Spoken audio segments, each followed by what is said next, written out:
સુરતના અઠવા લાઇન્સ ખાતે આવેલ વનિતા વિશ્રામની આર્ટ ગેલેરીમાં કેરાલા ટુરિઝમ દ્વારા ખાસ ફોટોગ્રાફી એક્ઝિબિશનનું આયોજન કરવામાં આવ્યું. પ્રદર્શન કેરાલાની પ્રકૃતિ, કુદરતી સૌંદર્ય તેમજ વિવિધ વિષયોને ઉજાગર કરતી થીમ પર આધારિત હતું. આ કાર્યક્રમમાં મુખ્ય મહેમાન તરીકે સુરતના ડેપ્યુટી કમિશનર દિનેશ ગુરવ ઉપસ્થિત રહ્યા હતા. સાથે જ જાણીતા લેખક અને આર્થિક ઉમાનાર, ફોટોગ્રાફ જર્નલિસ્ટ નતાશા હેમરાજાની, સાથે જ જાણીતા ફોટોગ્રાફર સાયબલજી તેમજ કેરાલા ટુરિઝમ મંત્રી પણ હાજર હતા. એક્ઝિબિશનમાં વિવિધ ફોટોગ્રાફરના લેન્સ દ્વારા કેરાલાની દિનચર્યા, આજીવિકા, પ્રકૃતિ, કુદરતી સૌંદર્ય અને ફેસ્ટિવલના રંગોને અનોખી રીતે રજૂ કરવામાં આવ્યા. દરેક ફોટોગ્રાફ સાથે તેની સ્ટોરી પણ રજૂ કરવામાં આવી, જેના કારણે પ્રદર્શન વધુ જીવંત અને રસપ્રદ બન્યું. इंटरेस्ट है एक्सपेरिमेंटल फोटोग्राफी प्रैक्टिसेस. ये जब मैं केरला टूरिज्म का प्रोजेक्ट कर रही थी, मुझे ऐसे लगा कि मुझे केरला का जो फिजिकल स्टेट है नहीं दिखाना है. I want to show an emotional landscape of Kerala.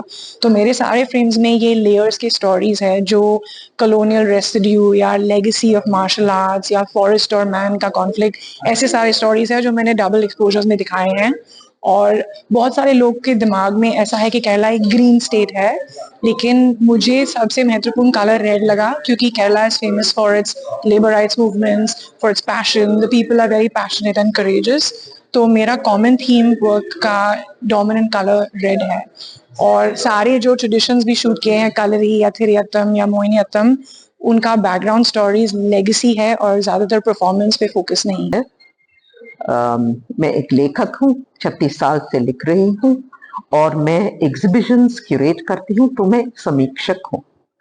तो जब मैं एग्जीबिशंस क्यूरेट करती हूँ, मैं ये देखती हूँ कि जो लोग आके देखते हैं उनके लिए एक अनुभव हो, और अनुभव के साथ साथ वो अपने मन में कुछ ले जाए. हमारे मन में हमें क्या ले जाना चाहिए, ये केरला टूरिज्म के एग्जीबिशन में मैं सोचती हूँ कि लोगों ये ले जाए कि केरल में सुंदरता ही नहीं, केरल में इतिहास भी है.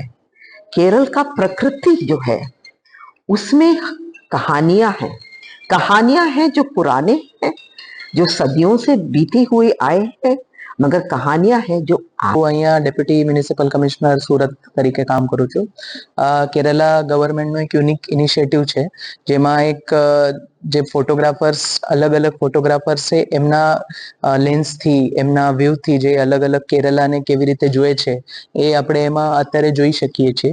અને બહુ સારી રીતે કેરલાને ઇનિશિયેટિવમાં કેપ્ચર કરેલા છે, જેમાં કેરલાની ફક્ત નેચરલ પ્લેસીસ નહીં, જોગ્રાફિકલ પ્લેસીસ નહીં, પણ એનું કલ્ચર પણ આપણે જોઈ શકીએ છીએ.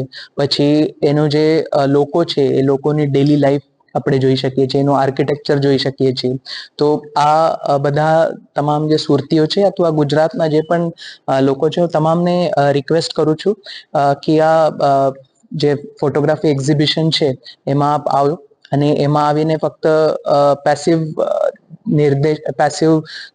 એક એ તરીકે નહીં, પણ એક એક્ટિવલી તમે જુઓ અને પછી એને કેવી રીતે તમે ટુરિસ્ટ તરીકે ત્યાં જાઓ અને પોતે જઈને એન્જોય કરો.